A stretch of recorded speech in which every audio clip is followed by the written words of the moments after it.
오늘 에스라 느헤미야 강의 그 부르심 시리즈 16번째 시간 은혜라고 하는 제목으로 여러분과 함께 하나님 말씀 나누도록 하겠습니다. 한 2주 동안 못 봐서 여러분 오랜만에 뵈서 너무 반갑습니다. 네, 유미자매 안녕하세요. 이거는 아시겠죠? 이 말은 이해하시겠죠? 네, 우리 함께 오랜만에 만나고 함께 예배드려서 너무 감사하고요. 지난 한 2주 동안 시간 2, 3주 시절 흘러가는 시간에 우리가 함께 예배의 문을 열었던 것처럼 세상이 많이 평화가 깨지고 있는 우시야 왕이 죽던 해와 같은 평화가 종식되어지는 것 같은 그래서 어지럽고 힘든 그런 시기를 살고 있지만 이럴 때 우리가 하나님의 자녀, 하나님의 백성으로서 우리가 해야 될 사명은 하나님을 전심으로 예배하는 것입니다. 믿으십니까? 여러분 이것이 정말 비논리적이고 비합리적입니다. 이게 무슨 의미가 있겠냐? 세상의 가치관과 생각을 가지고 보면 이 주일 아침에 드려지는 한 번의 예배가 무슨 의미가 있느냐 이야기할 수 있겠지만 하나님의 교회, 하나님의 나라는 세상의 원리와 세상의 경영 방식으로 이루어지는 것이 아닙니다. 그것을 우리가 어떻게 이루 말로 설명할 수 없는 하나님의 나라는 하나님께서 정하신 하나님의 방법으로 움직이게 되어 있는 것입니다. 그 중에 하나가 오늘 제목으로 선정한 은혜라는 것입니다. 은혜.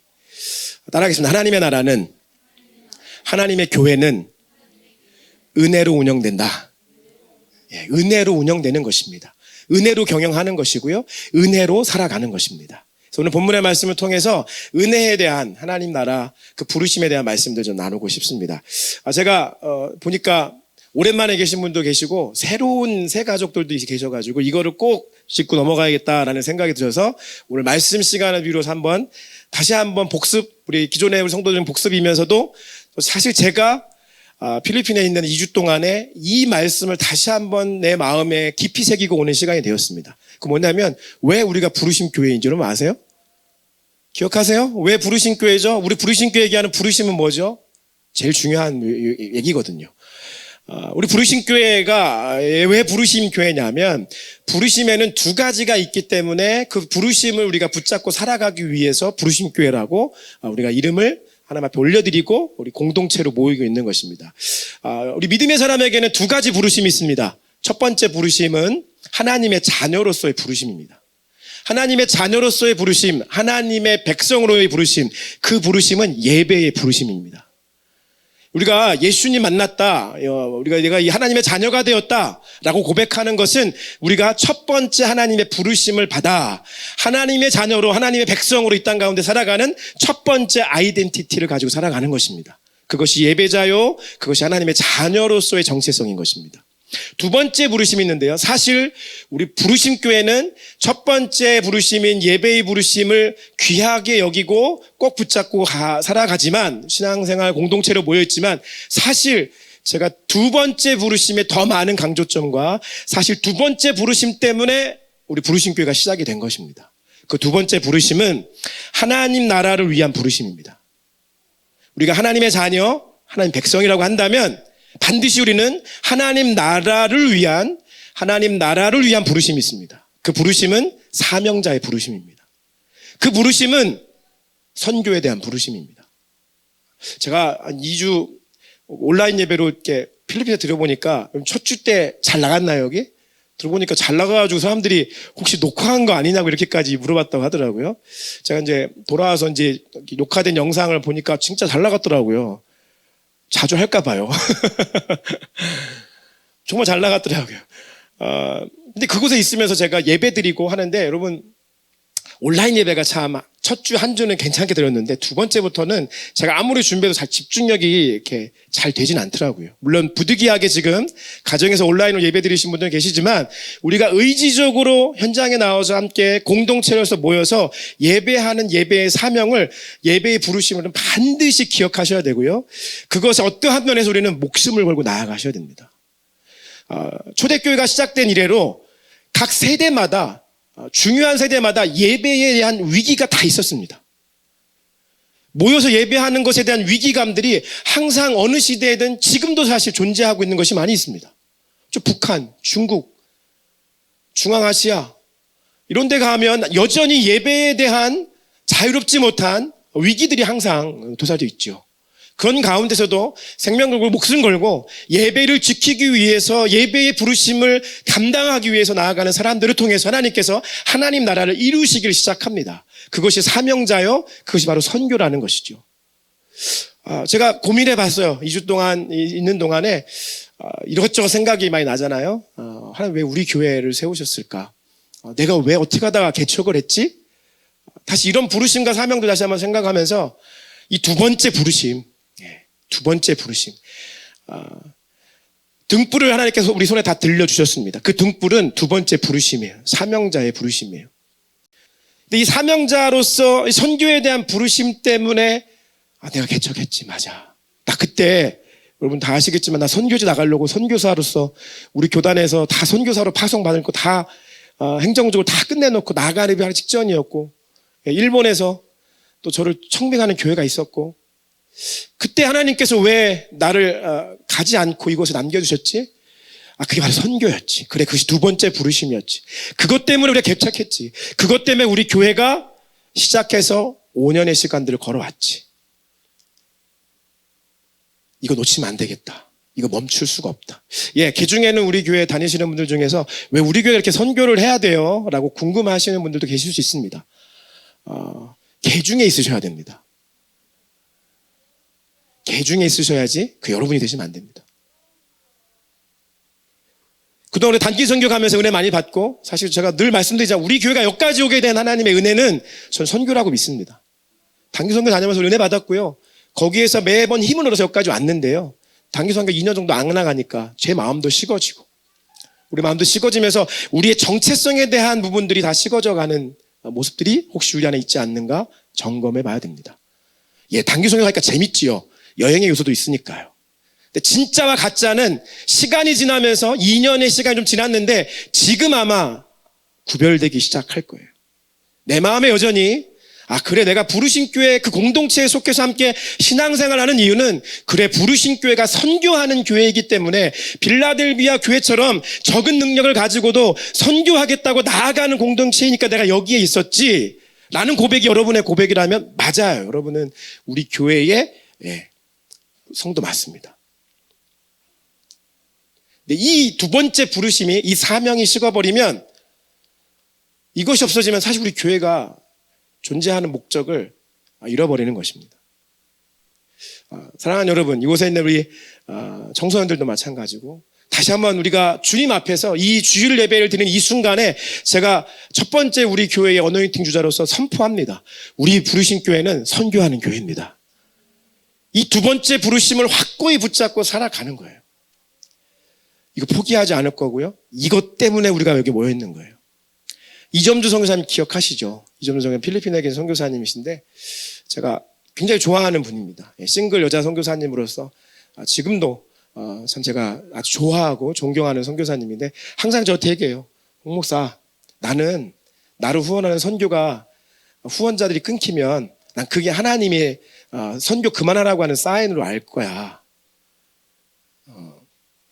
후원교회가 없다는 것은 선교사가 더 이상 부르심의 사명을 감당할 수 없는 거야. 동력을 잃는 거야. 그럼 나는 뒤도 돌아보지 않고 홀가분한 마음으로 한국에 돌아올 거야. 지난번에 가실 때 그 얘기가 왔어요. 홀가분하게 돌아올 거야. 나도 한국이 좋아. 두 번째 부르심의 힘을 없어지면 그게 하나님이 여기까지라고 말씀하시는 거야 하셨거든요. 제가 그 말씀이 생각나더라고요. 저는 부르심 교회가 선교로서 선교의 사명을 감당하면서 장애가 있을 수 있습니다. 문제가 있을 수 있고요. 어려움이 있을 수 있습니다. 제가 필리핀 갔는데 문제가 너무 많아요. 그걸 하나씩 하나씩 풀어가야 돼요. 근데 그게 문제가 있어도 멈추고자 하는 마음이 없고 끝까지 그 열정 가지고 이어가려고 하는, 쉬지 않고 멈추지 않고 사명 감당하려고 하는 마음만 있으면 전 되는 겁니다. 그 마음이 식어버리면, 그 마음이 없으면 사실 우리 교회가 존재 가치가 없습니다. 우리가 에스겔, 느헤미야, 포로 귀한 공동체에 대한 말씀을 벌써 16번째 말씀을 지금 나누고 있습니다. 이 에스겔, 느헤미야, 포로 귀한 공동체 3차에 걸쳐서 포로 귀환했거든요. 그들이 3차에 걸쳐서 포로로 잡혀갔듯이 3차에 걸쳐서 포로 귀환을 했습니다. 첫 번째 에스라 1장부터 6장까지의 말씀이 첫 번째 포로귀환 공동체였던 수룹바벨과 예수아를 중심으로 한 첫 번째 포로귀환 공동체가 돌아와서 뭘 했죠? 성전을 재건했습니다. 어렵게 성전 재건했습니다. 그들의 두 번째 부르심인, 두 번째 콜링, 사명, 비전인 성전 재건의 프로젝트를 첫 번째 포로귀환 공동체가 완수했습니다. 두 번째 포로귀환 공동체가 에스라 7장부터 마지막 장까지인데 여기가 에스라 공동체입니다. 에스라 공동체가 와서 에스라가 하나님께 두 번째 콜링을 받았어요. 두 번째 콜링이 뭐였어요? 내가 마음에 작정하기를 내 백성을 하나님의 말씀을 가르쳐서 하나님의 말씀대로 살아가는 하나님의 자녀로서의 삶을 위해서 가르쳐야겠다. 율법과 율례를 연구해야겠다. 그 두 번째 부르심을 가지고 두 번째 비전을 가지고 돌아와서 그 비전 두 번째 사명을 완수합니다. 느헤미야는 누굽니까? 세 번째 포로귀환 공동체입니다. 느헤미야는 어떠한 두 번째 콜링을 받았죠? 무너진 성벽을 재건하는 콜링을 받았습니다. 그래서 무너진 성벽의 재건의 두 번째 콜링을 받고 그 비전과 그 사명을 완수하기 위해서 어렵게 돌아와서 52일간의 놀라운 기적의 역사를 이루는 과정들을 우리가 보고 있는 거예요. 지난 시간, 제가 이제 설교했던 지난 시간에 그 52일간의 놀라운 기적들의 역사들이 이루어가는 가운데 외부에서의 문제가 생겼죠. 산발락과 도비아라고 하는 사람들이 앞장서서 마귀짓을 한 거예요. 야, 니네 그거 할 수 없어.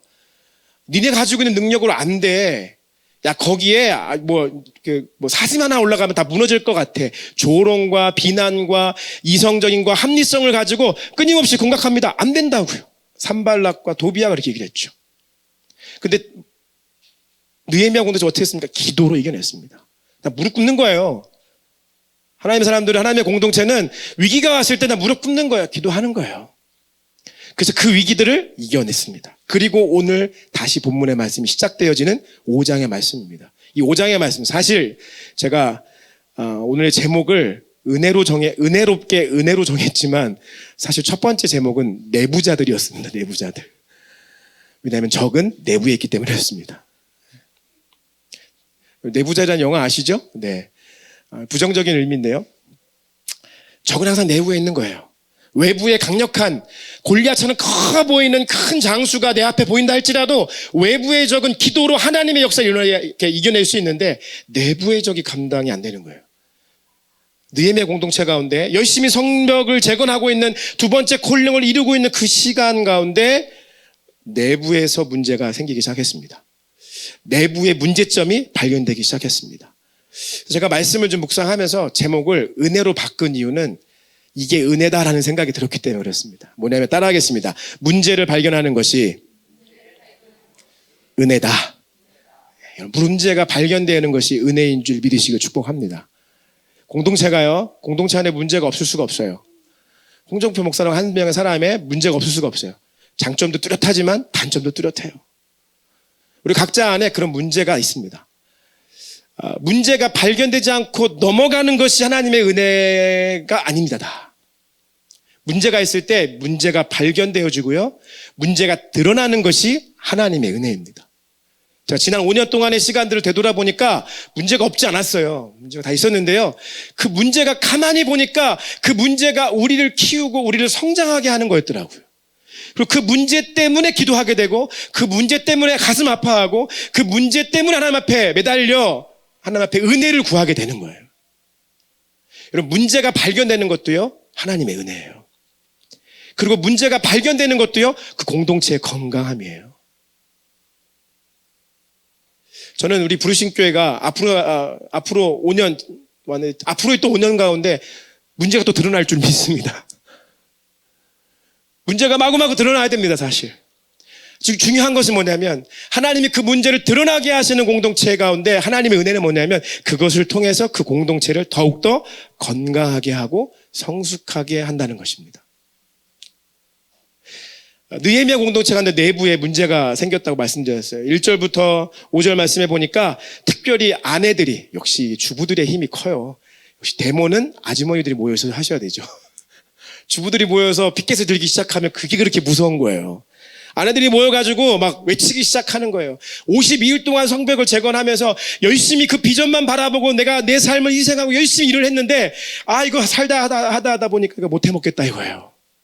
문제가 너무 많은 거예요. 뭐예요? 당시에 있었던 지도자들이, 당시에 있었던 귀족들이 이자놀이를 하기 시작했던 거예요.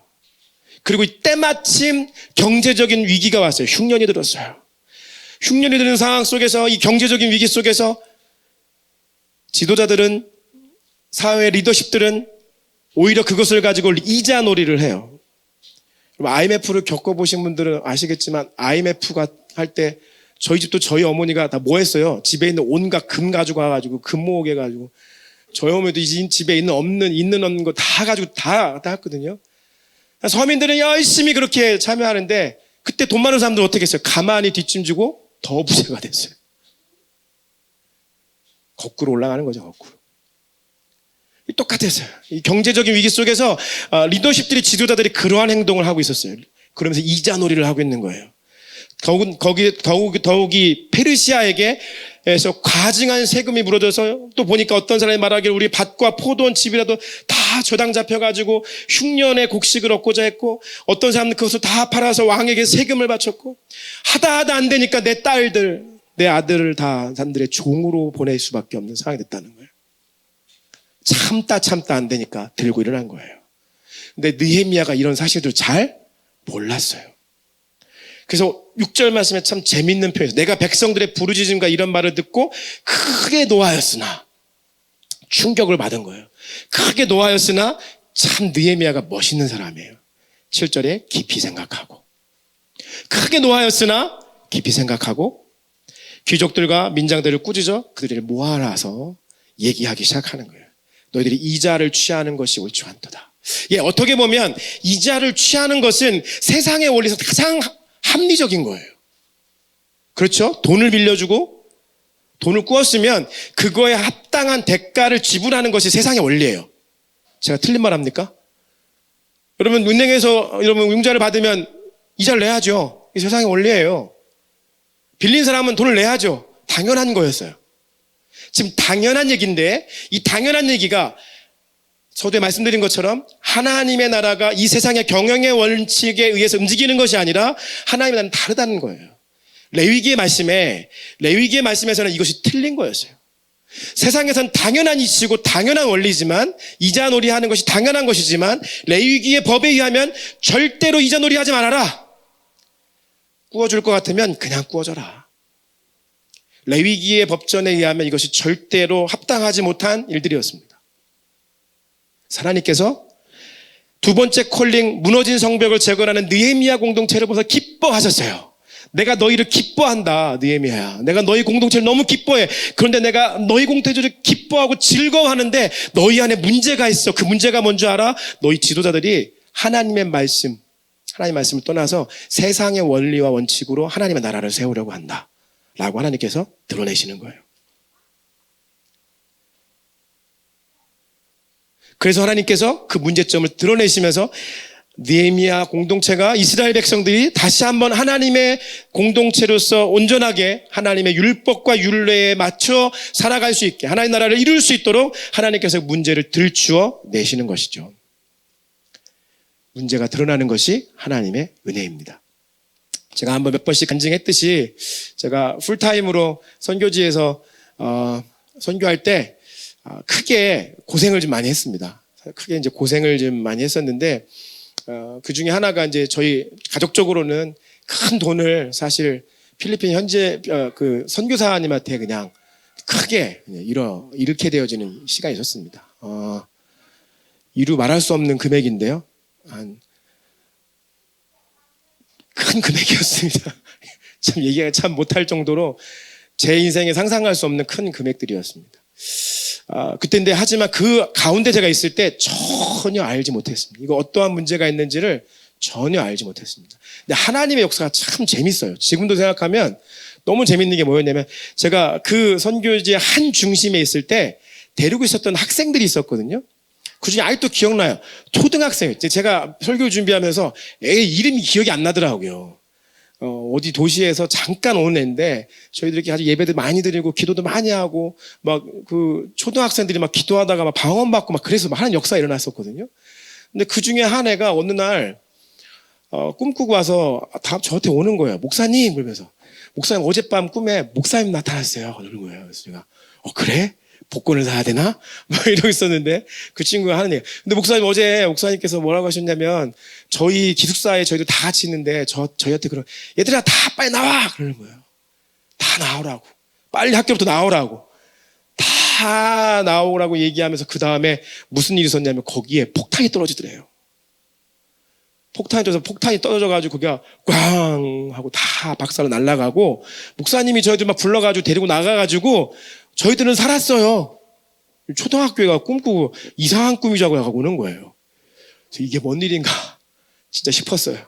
근데 그 이후로 진짜 그곳 가운데 그 선유제 가운데 문제점들이 너무 크게 보이는 거예요. 너무 크게 드러나기 시작하는 거예요. 그리고 제가 진짜 거기에 폭탄을 던지고 나왔어요. 그래서 그곳에 나오게 돼서 그곳에 문제가 드러나기 시작하면서 우리 교단에서 사실은 전무후무한 사건이 이제 크게 일어나게 됐죠.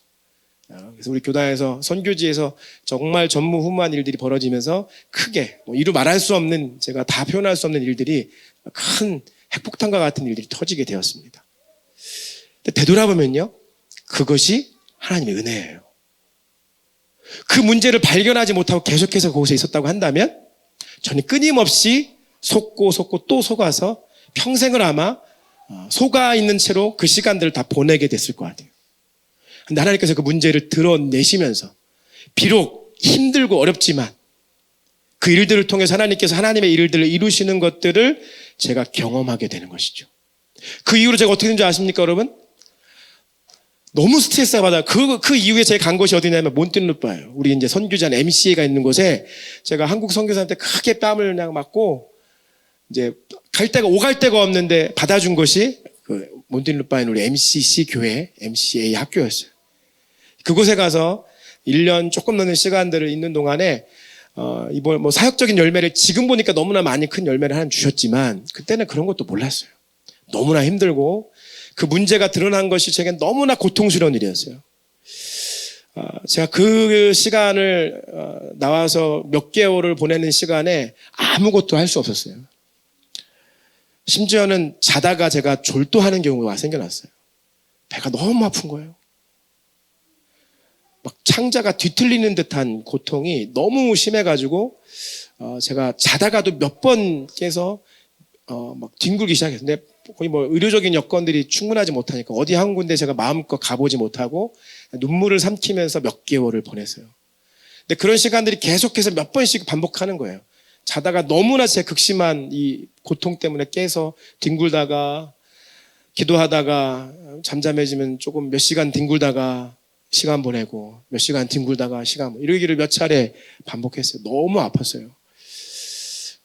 그전에는 사실 고2 있기 전에는 사실 또 댕기 목이 걸려가지고 또 죽다 한번 살아나고 그러니까 너무 힘든 시간이었어요. 되돌아보니까. 그래서 어쩔 수 없이 너무 아파서 한국에 잠시 들어와서 제가 아는 당시 이제 제가 아는 한 집사님이 하는 대장 전문 병원에 가서 검진을 받았어요. 검진을 받았더니 용종이 큰 게 5개가 있다고 하더라고요. 그러면서 그 집사님이 말씀하시기를 목사님 진짜 다행이에요. 5개 용종 중에 3개가 용종도 이게 몇 개 구분이 있다대요. 용종 5개 중에 3개가 암으로 가는 용종이었어요. 얘기를 하더라고요. 암으로 가는 용종. 이 3개를 요번에 너무 힘드시고 아프셨겠지만 이거를 발견하게 된 게 하나님의 은혜예요. 말씀하더라고요. 앞으로는 대장 관리 잘 하셔야 돼요. 용종 관리 잘 하시고 성분이 뭔지를 검사해 보니까 3개가 암으로 가려고 하는 그 용종들이었는데 잘 관리해 주세요라고 이제 얘기를 잘 들었죠. 들어보니까 다 하나님 은혜더라고요. 문제가 발견되고 너무나 극심한 어려움 속에서 도망 나오시 나왔고 몸이 너무 아파가지고 뒹굴고 다녔지만 결국 그것 때문에 사역적인 어떠함도 하나님이 해결하시고 또 개인적인 건강의 문제도 하나님께서 해결하시는 일들을 경험하게 되는 것이죠. 사랑하는 여러분, 여러분의 삶 가운데 자꾸 뭔가의 문제가 드러난다면 또 부르신 교회 가운데 뭔가 문제가 자꾸 드러나게 되는 상황 가운데 오게 된다면 놀라지 마시고 어려워하지 마시고 그것이 하나님의 은혜임을 깨닫게 되어지는 은혜가 있기를 예수님으로 축복합니다. 그게 하나님의 은혜예요. 문제를 발견할 수 있는 것이 하나님의 은혜입니다. 두 번째, 느헤미야 공동체가 경험했던 하나님의 은혜는 뭐냐면요, 헌신할 수 있었던 은혜였어요. 헌신의 은혜. 느헤미야가 5장 14절부터 말씀해 보니까 그렇게 고백합니다. 내가 유다를 다스리는 총독으로서 월급 다 받을 거 있는데 너희들이 지금 다 월급 걷어가지고 나 지금 월급 줘야 되는데 내가 월급 받지 않을 거야. 그럼 느헤미야는 뭐 먹고 살았냐? 그냥 빈터털 사는 게 아니에요. 느헤미야는 양쪽으로 다 월급을 받을 수 있었어요. 하나는 페르시아로부터 바사제국으로부터 월급을 받기도 했고요. 또한 유다에서 세금을 물어서 월급을 받을 수 있었어요. 그리고 느헤미야가 얘기해요. 내 앞에 있었던 총독들은 다 그렇게 했어. 나는 그렇게 하지 않아. 지금 고리대금업하고 있는 이자놀이하고 있는 지도자들을 바라보면서 너희들 그렇게 하고 있잖아. 근데 내가 먼저 헌신이 뭔지 보여줄게 라고 얘기하는 거예요. 먼저 헌신하는 거예요. 월급 안 받을게. 나 월급 안 받고 있어. 지금까지 함께 이 자리를 걷고 있는 거야. 내가 얼마나 많이 헌신을 하고 있는 줄 알아? 지금까지 이야기하면서 거기뿐 아니라 18절 말씀해 보니까 이렇게 얘기해요. 매일 나를 위하여 소 한 마리와 살찐양, 소 한 마리 값이 얼마나 해요 지금? 예, 뭐 한 5, 600만 원 하나? 예, 뭐 하여튼 수백만 원 이상 되겠죠. 소 한 마리, 살찐 양 6마리 준비하여 닭도 많이 준비하고, 닭을 많이 좋아했나 봐요. 치킨 얼마나 좋아했는지 모르겠는데 좋은 고기는 다 먹어요. 네, 소, 양, 닭은 준비해서 열흘에 한 번씩. 이 사람들은 또 뭐예요? 이스라엘 백성은 포도주가 또 너무 중요한 거거든요. 좋은 고급 와인들을 다 갖추어가지고 사람들 다 먹이는 거예요. 먼저 그가 월급도 받지 않고 먼저 그가 자기의 것을 사비를 털어서 먼저 이스라엘 백성들을 먹이고 성벽을 재건하는데 필요한 사람들, 특별히 본문의 맥락을 보면 이방 사람들마저도 오갈 데 없는 사람들 거두어가지고 그가 먹이면서 함께 그 일들을 감당하는 거예요. 따라하겠습니다. 헌신하는 것이 하나님의 은하다. 여러분, 헌신도요, 아무나 할 수 있는 게 아니에요. 여러분, 몸으로 헌신하는 거요, 건강이 있어야 헌신할 수 있는 거예요. 할렐루야. 여러분, 시간을 들여서 헌신할 수 있는 거예요. 아무나 할 수 있는 거 아니에요. 바쁘고 시간 없으면 못해요. 시간을 들여서 헌신할 수 있는 거 하나님 은혜예요. 재정을 가지고 하나님 헌신할 수 있는 거 하나님 은혜예요. 없으면 못해요. 재정으로 헌신하는 거, 시간으로 헌신하는 거, 재능으로 헌신하는 거, 열정으로 헌신하는 거 다 하나님의 은혜예요. 이것이 하나님의 은혜이기 때문에 여러분이 헌신할 수 있는 줄 믿으시길 축복합니다. 여러분의 주신 것들을 세어보세요. 은혜라고 말씀드리는데 이것은 신약적 관점에서 이제 우리 은혜를 얘기하고 구약적 관점에서 이 은혜는 뭐냐? 복이에요. 복. 구약에서 말하는 복은 신약에서 말하는 은혜예요. 은혜가 뭐예요? 값없이 받은 거예요. 값없이 받은 게 복이고요. 값없이 받은 게 하나님 은혜예요. 값없이 내게 받은 것들이 내 손에 들려있는 것이 하나님께 헌신할 수 있는 은혜예요. 시간이면 시간, 열정이면 열정, 에너지면 에너지, 재정이면 재정, 내가 드릴 수 있는 복 받은 것이 하나님께 헌신할 수 있는 하나님의 은혜가 되는 줄 믿으시길 예수님으로 축복합니다. 그래서 헌신은 아무나 하는 게 아니에요. 헌신하고 싶어도 못할 수 있어요. 헌신할 수 있는 게 하나님의 은혜인 것입니다. 마지막으로는 이러한 은혜가 필요합니다. 이것은 저와 여러분이 꼭 한번 크게 얘기하고 싶습니다. 여러분 스스로에게도 또 저에게도 우리 공동체에게도 이렇게 함께 고백했으면 좋겠습니다. 따라하겠습니다. 은혜를 은혜로 아는 것이 은혜다. 은혜를 은혜로 아는 것이 하나님의 은혜인데요. 그렇게 깨달아지기를 예수님으로 축복합니다. 이것이 은혜구나. 이것이 은혜구나라고 하는 것을 아는 것이 또 하나님의 은혜예요. 저는 제 인생 가운데 이것을 너무나 하나님 강력하게 각인시켜주기 위해서 제 부인을 은혜로 보내주셨어요. 그 은혜도 가짜 은혜, 가은혜도 아니고 무슨 은혜요? 정은혜예요. 정품 은혜를 보내줬어요. 정품 은혜. 똑바로 알라고 저한테. 홍 목사 너 은혜 받은 거 은혜로 알아라고 가르쳐주기 위해서 오죽하면 은혜도 정품으로 정은혜를 보내주셨겠어요. 할렐루야. 깨달아지시길 축복합니다. 은혜를 은혜로 아는 것이 하나님의 은혜입니다. 제가 느헤미야를 계속해서 묵상하는데 부러워요. 첫째 마음은 부럽고요. 저도 그렇게 되고 싶어요. 그렇게 되지 못해서 마음이 답답해요. 여러분에게 권해드리고 싶어요. 여러분이 느헤미야 되셨으면 좋겠고요. 느헤미야 같은 사람 만났으면 좋겠고요.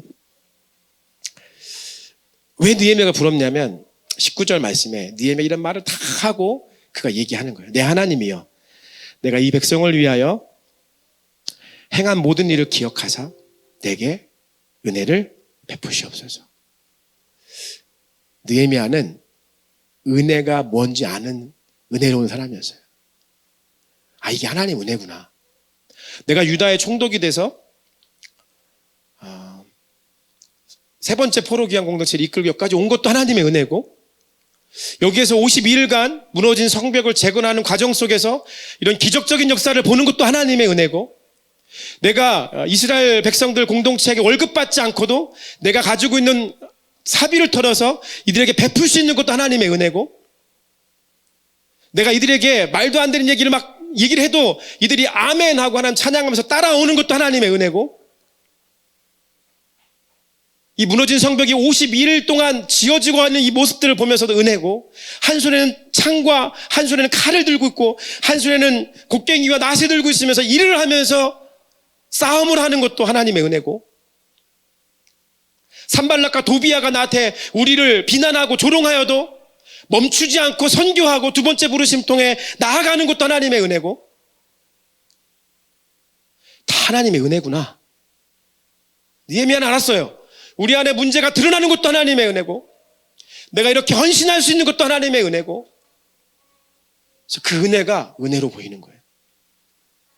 참 아이러니한 말인데요. 이상한 말장난 같지만 은혜가 은혜로 보이니까요. 어떻게 해요? 은혜를 또 구해요. 이거예요. 은혜가 은혜로 보이니까 하나님의 은혜를 또 구하는 거예요.